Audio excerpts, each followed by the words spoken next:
I think the character of the US has changed a lot.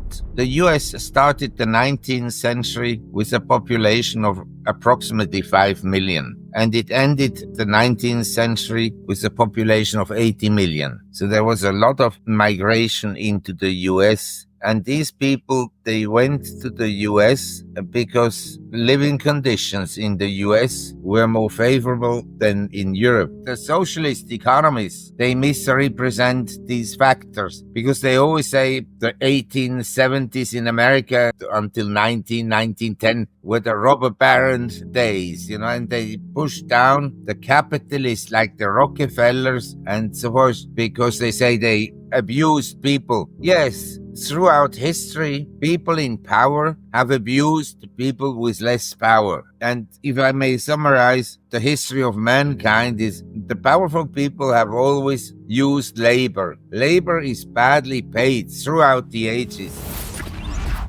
But in America, the conditions for work were much better than anywhere else in the world. And that's why they went to America, not because America had Social Security. Social Security was introduced in 1934. In the 18th century, you arrived in America and you had to work or die. Nobody would help you unless you had family and so forth that were already established. And it was a country where people could move ahead in relative freedom. That wasn't given in Europe. But anyway, the meaning of going off the gold standard is, the Bretton Woods Agreement, which was in place until 1971, was some kind of a gold standard. And as such, it was more difficult to print money than after going off the gold standard. And the 1970s was the first period in American economic history, post-Second World War, where we had high inflation. In fact, we had the highest inflation ever in the US, save the Civil War period, because during the Civil War, there were shortages of commodities. I am all in favor of flexible exchange rates. In other words, as an example, in Hong Kong, the Hong Kong dollar is pegged to the US dollar. In my view, this peg is wrong. I would prefer to have the ability to implement independent monetary policies in Hong Kong and not peg your currency to the US dollar. Because once you peg your currency to another currency, you inherit the monetary policy of the other country. And Hong Kong and the US are totally different economies, so their needs may be different. I'm in favor of flexible exchange rates. But I think that with 1971, some monetary discipline went overboard.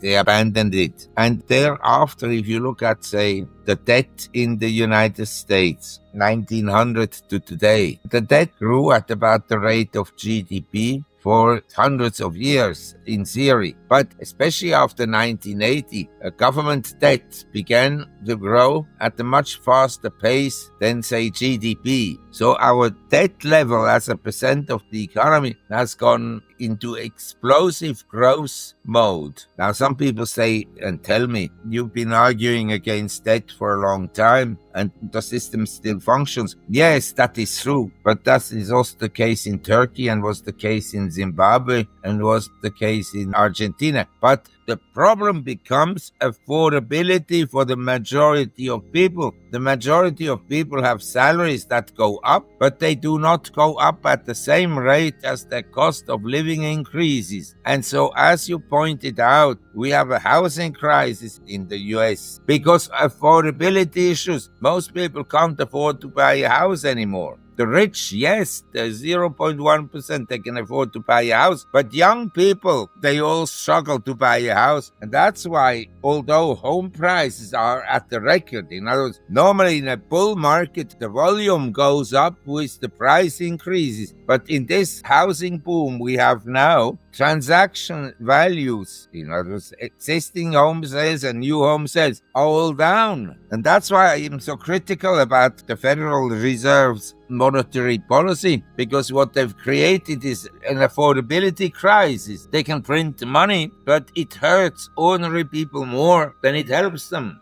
In the Communist Manifesto of Karl Marx, he advocates for a state bank that controls credit. Because Marxism is all about the state controlling the lives of individuals. It's not about individual freedom. It's an ideology of essentially state ownership. Ownership of production facilities like factories, and ownership of a universal bank at the center of the economy. And central banks are similar to that. They essentially have a huge power because they can issue money. But as we've seen recently, the Fed cut the Fed fund rate by 100 basis points in the expectations that they would bring down interest rates. And what happened? Interest rates went up. The bond yield is up 100 basis points. So the Fed doesn't control everything. And people on Wall Street have a lot of power. There's no question about this. Also, who participates and, who makes money and so forth. That's why I have some reservations about the Trump agenda, because all the people that he kind of voted into office of importance are wealthy people. Do you think they have a desire to see their stock prices go down? No, they want to see their stocks going up.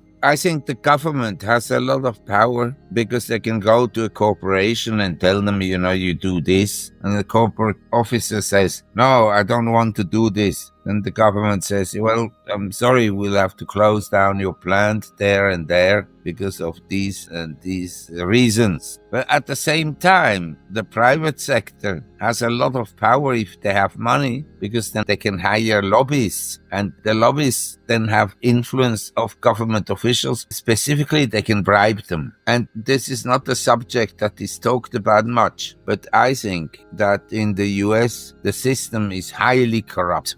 Netanyahu is an extreme Zionist, and he will not hesitate to use force. The confrontation with Iran is imminent. I have friends who believe we have begun World War III already. After having attacked the Gaza Strip and after attacking Lebanon, he will implement some hostilities with Iran. Is very high. Iran is a member of BRICS, and in theory, the Chinese could step in, the Russians could step in, and they could trigger, a significant confrontation. As an investor, I would at least take this into account, in which case I suppose that oil prices would go up, maybe temporary. And two, I would assume that the demand for gold would go up as well. But as I said, I don't think that gold is that cheap. In an inflationary environment, if I ask you, is this building cheap or expensive? It's difficult for you to give me a precise answer, because depending on the quantity of money that was printed, the building may be cheap and may be expensive. When I grew up, until 1971, gold was at $35 an ounce, okay?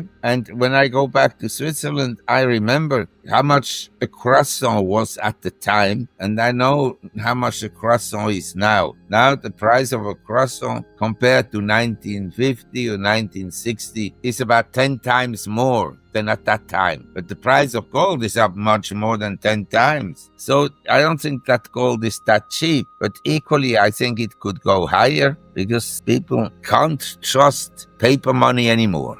We're experiencing the Trump top, and that we will go down in stocks from here. If you look at the top market cap of 1970 and you look at the top market cap of 1990, where you have all the Japanese companies, mostly banks, NTT, Bank of Tokyo Mitsubishi, Industrial Bank of Japan, Sumitomo, Toyota, Fuji, Daiichi Sankyo. Where are these stocks nowadays? The point is, like energy after 1980, after 1990 in Japan, the top market cap stocks in the world went down, as did the Japanese market, by 70%. And I would be careful to buy a basket of high market cap stocks at the present time.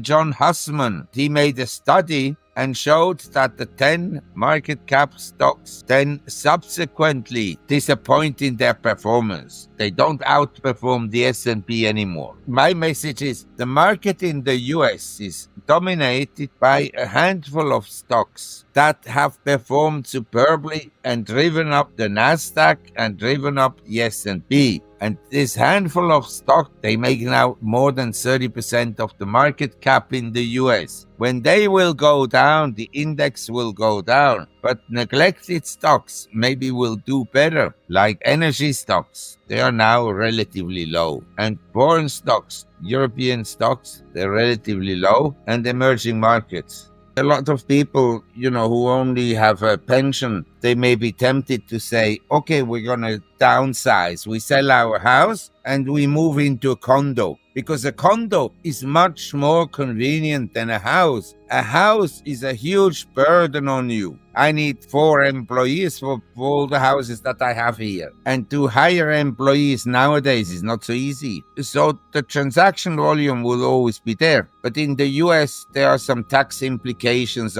about selling homes, because you have to then obtain a new mortgage, and the mortgage may be different. But I understand that there are some tax considerations that lead people not to sell their homes. A lot of young people can't even afford a car. I mean, when I look at the US in the 50s, young people were full of hope. And, we had this color revolution, the flower revolution in the late 60s. But it was a revolution not of violence, but more of society. And people were enjoying, the festivals, Woodstock, and so forth and so on. The anger that you see now on the streets of Europe and America is actually scary. And the violence is scary. As long as the Fed pursues its policies, I tell you, the affordability of everything will go down. For the majority of people, not for Bill Gates and not for Jeff Bezos and so forth, because the money printing lifts the assets. So you have a group of 1% that benefit and 80% do not benefit. They live paycheck to paycheck. A lot of people have no money in the bank at the end of the month. The Fed causes more problems than if you had no Fed. And this is not my idea only. Milton Friedman and other economists have argued that the best would be to essentially dissolve the Fed.